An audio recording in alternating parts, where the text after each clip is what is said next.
Hello बच्चा लोग, क्या हाल चाल। IIT JEE 2021 बस थोड़े दिन की बात है, राइट।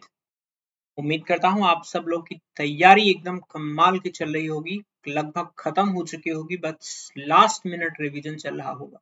और उसी रिवीजन को थोड़ा सा गति देने के लिए, थोड़ा सा और वैल्यू ऐड करने के लिए आज मैं आपके लिए केमिकल काइनेटिक्स टॉपिक पे कुछ इंपॉर्टेंट चुनिंदा IIT JEE एडवांस के लिए रेलिवेंट क्वेश्चन आपके साथ शेयर करने वाला हूँ, डिस्कस करने वाला हूँ।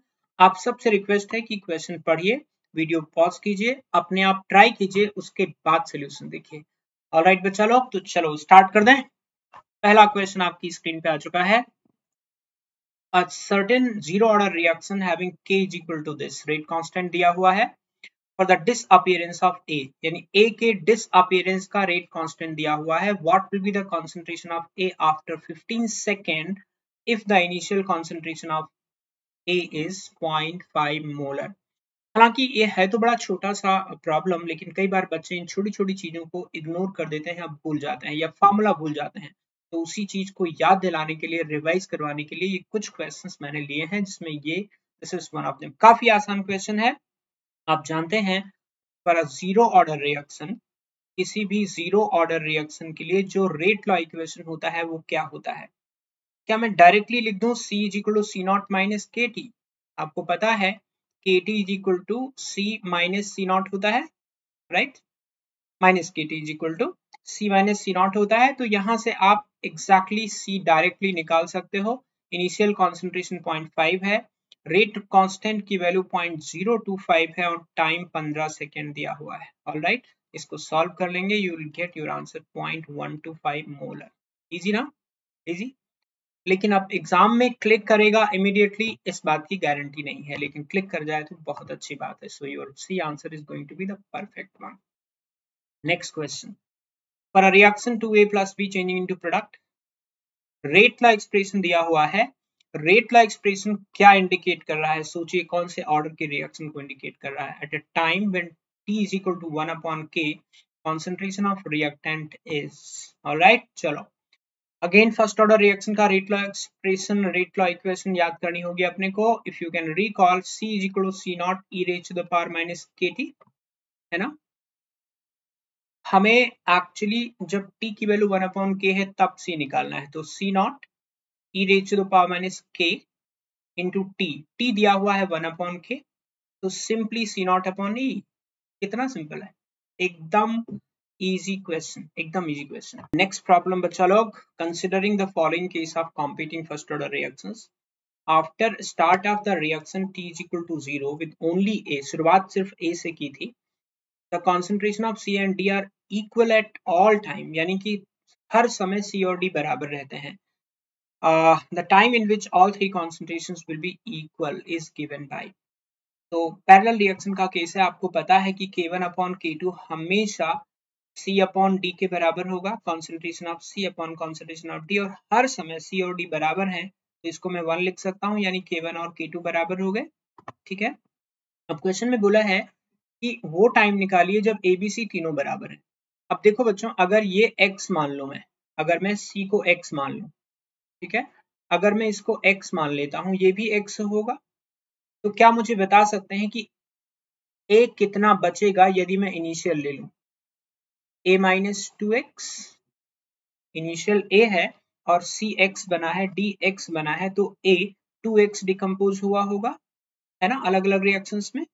तो अब क्वेश्चन में बताया है कि तीनों की कॉन्सेंट्रेशन बराबर कब होंगी, यानी A माइनस 2x को आपको x के बराबर करना पड़ेगा। यहां से x की वैल्यू A/3 हो गया, राइट। x की वैल्यू A/3 हो गया, तो C की वैल्यू A/3 हो गई, D की वैल्यू A/3 हो गई, और A की वैल्यू भी A/3 हो गई। चेक करिए, A minus 2 into A/3 which is equal to A/3 itself. अब तीनों की कॉन्सेंट्रेशन बराबर हो गई। अब मुझे बताना है कि टाइम क्या होगा जब ये चीज ऑब्जर्व होगी। तो आपको पता है कि हम लोग ए के लिए, क्योंकि फर्स्ट ऑर्डर रिएक्शन है, क्या मैं लगा सकता हूँ K1 plus K2 is equal to 2.3 भी नहीं लगाते हैं, क्योंकि आंसर में ln में दिया हुआ है, तो सीधे ln लगा लें, ln A not upon A, initial concentration of A upon final concentration of A. अच्छा, K1 प्लस K2 को मैं 2K1 भी लिख सकता हूँ, 2K2 भी लिख सकता हूँ, क्योंकि ये दोनों वैल्यूज बराबर हैं। ऑलराइट, तो इसका मतलब 2K1 is equal to ln A divided by A/3। इसका मतलब अपॉन टी भी आएगा, यस आई मिस दैट। ठीक है, तो यहां से आपको T मिल जाएगा 1 अपॉन 2K1 ln 3, और क्योंकि K1 K2 आपस में बराबर हैं, इसी को मैं लिख सकता हूँ 1 अपॉन 2K2 ln 3। यानी आपके आंसर्स कौन कौन से हो गए, क्योंकि मल्टी करेक्ट टाइप का क्वेश्चन है तो यू कैन चेक आपका A option and B option दोनों मैच कर रहा है। राइट, बढ़िया क्वेश्चन है, बढ़िया क्वेश्चन है, कंसेप्चुअल क्वेश्चन है, डिफिकल्ट बिल्कुल नहीं है। ओके बच्चा, next question, another question on parallel reactions. High temperature decomposition of acetic acid दिया हुआ है, आपको बताना है, फर्स्ट ऑर्डर रिएक्शन है दोनों, आपको बताना है कि what will be the percentage of methane by mole in the product mixture excluding CH3COOH। यानी कि जो प्रोडक्ट बन रहे हैं ना आपका, methane, carbon dioxide, CH2CO, NH2, इसके अंदर मीथेन कितने परसेंट है, सभी को गैसियस प्रोडक्ट मान लो आप। ठीक, अच्छा, एसिटिक एसिड का अगर मैं x मोल फर्स्ट रिएक्शन में लेके जाऊं तो ये x बनेगा, ये x बनेगा, ये y बनेगा, ये y बनेगा। ऑलराइट, तो क्या मैं K1 अपॉन K2 को x अपॉन y लिख सकता हूं, right. And percentage of methane कितना होगा, मीथेन के mole upon total mole of product 2x plus 2y into 100। This will be x upon x plus y into 100, और x upon y हमें पता है K1 अपॉन K2, तो ये हो गया K1 upon, I am sorry, ये 50 रह जाएगा 2 से कट के, है ना,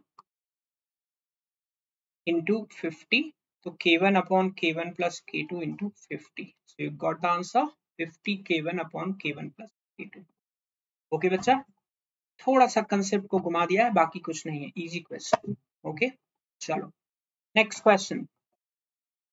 The rate constant, the activation energy and the frequency factor of chemical reaction is this. The value of rate constant when t tends to infinity। जब t infinity को approach करेगा उस समय रेट कांस्टेंट की value क्या होगी, सोचिए।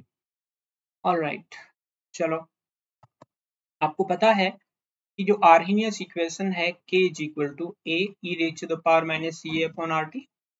जरा देखिए इस इक्वेशन में, जब t को आप इनफाइनाइट को अप्रोच करवा दोगे तो k की वैल्यू a को अप्रोच कर जाएगी, यानी जब t इंफिनिटी को अप्रोच करेगा उस समय a की वैल्यू a को अप्रोच करेगी, और a की वैल्यू है 6 into 10 power 14, so your B answer is going to be correct. कितना आसान है ना। चलो नेक्स्ट क्वेश्चन पे चले जाए। 2 containers of volume 1 liter each consist of 2 mole of A and 1 mole of B। 1 यहाँ होना चाहिए था, थोड़ा दूर चला गया है। If rate constant for disappearance of A and B are given, हमें बताना है calculate time at which concentration will be same for first time, पहली बार दोनों की कॉन्सेंट्रेशन किस समय बाद सेम होगी। तो एक बात गौर करिएगा बच्चों, यहाँ पे जो रेट कांस्टेंट की यूनिट दी हुई है, इससे हम निकाल सकते हैं ऑर्डर ऑफ रिएक्शन। आपको पता है जनरल यूनिट जो होती है रेट कांस्टेंट की, क्या होती है, mole per litre raise to the power 1 minus n second power minus 1, और यहाँ पे मोलैरिटी की 1 यूनिट दी हुई है, इसका मतलब ऑर्डर 0 हो गया। 1 minus n is equal to 1 अगर ले लेंगे तो n की वैल्यू 0 आ जाएगी, इसका मतलब दोनों रिएक्शन 0 ऑर्डर के हैं। अब हमारे पास दो रिएक्शन है, A changing into product and B changing into product, दोनों 0 ऑर्डर रिएक्शन है। इनिशियल कॉन्सेंट्रेशन A की कितनी होगी, 2 मोल है, और वॉल्यूम 1 लीटर यानी 2 हो गया। ऐसे ही B का 1 मोल है, यानी कि इसका 1 हो गया। आपको पता है जनरल जो कॉन्सेंट्रेशन निकालने का 0 ऑर्डर रिएक्शन में किसी भी टाइम पे निकालने का जो रूल होता है C0 माइनस KT, तो क्या मैं टाइम t पे इसको लिख सकता हूँ 2 माइनस K1 इंटू टी, इसको मैं K1 ले लेता हूँ और इसको मैं K2 ले लेता हूँ, राइट, और ये हो जाएगा 1 माइनस K2 इंटू टी, और ये दोनों वैल्यूज बराबर करनी है, तो 2 minus K1 T is equal 1 minus K2 T. Okay, बस इसको इक्वेट कर दो, आपका आंसर आ जाएगा। 2 माइनस K1 है हमारे पास 10 raise to the power minus 4 into T is equal 1 minus K2 है हमारे पास 10 power minus 5 into T. Alright, इसको आप सॉल्व करेंगे तो will get the answer 10 power 5 divided by 9 seconds, यानी इतने सेकेंड के बाद पहली बार दोनों रिएक्टेंट की कॉन्सेंट्रेशन अपने अपने कंटेनर में बराबर हो जाएगी। क्लियर है बच्चों? इसी क्वेश्चन का एक और पार्ट है बच्चों, the time calculate the time after which concentration remains same through out, यानी वो टाइम निकालिए जब दोनों रिएक्टेंट की कॉन्सेंट्रेशन हमेशा के लिए बराबर हो। सोचिए ये हमेशा के लिए बराबर होने का कंसेप्ट क्या है। आप जानते हैं जीरो ऑर्डर रिएक्शन कंप्लीट हो सकती है, यानी कि एक ऐसा टाइम भी हम निकाल सकते हैं जब रिएक्टेंट की कॉन्सेंट्रेशन जीरो हो जाए। एक बार जीरो हो जाए उसके बाद रिएक्शन बंद हो गई, तो रिएक्शन के अंदर जो रिएक्टेंट था और रिएक्टेंट की कॉन्सेंट्रेशन हमेशा के लिए कांस्टेंट हो गई ना, यानी कि आपको ए और बी दोनों के लिए टी कंप्लीशन निकालना है। A changing into product, be changing into product. अगर आपको पता हो कि टी कंप्लीशन का फार्मूला क्या होता है, सी नॉट अपॉन के, यहाँ भी T completion C not upon K, तो सी नॉट ए ले लो, सी नॉट बी ले लो, ये टी कंप्लीशन फॉर ए हो गया, ये टी कंप्लीशन फॉर बी हो गया। सी नॉट ए आपको ध्यान होगा मैंने निकाला था 2 और सी नॉट बी मैंने निकाला था 1, तो बस यहाँ पे रख दीजिए वैल्यूज।